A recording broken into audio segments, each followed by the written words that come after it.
জীবন আমার, সমস্যা আমার, কিন্তু মাথা ব্যথা যদি আপনার হয় তাহলে আমার পরামর্শ প্যারাসিটামল 3 বেলা। যাই হোক, আসসালামু আলাইকুম এভরিওয়ান, আশা করি সবাই ভালো আছেন।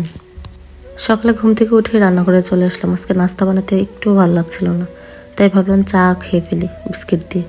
তো যেভাবে সেই কাজ। ভাবলাম আজকে কি রান্না করব, ভাবলাম একটু মুরগি রান্না করি, তাই আগে কাটাকাটি করে নিচ্ছি। আলু আর পেঁয়াজগুলো ভালো করে কেটে নিচ্ছি। সকালে ঘুম থেকে উঠেই কেন যেন শরীরটা দুর্বল লাগছে, তো সকালে নাস্তাটা সেরে নিলাম, একটা ডিম সিদ্ধ করে খেয়ে নিলাম, শর্টকাটের নাস্তা সেরে দিলাম। এক পাশে একটু পোলাও বসিয়ে দিলাম ছোট বাচ্চার জন্য।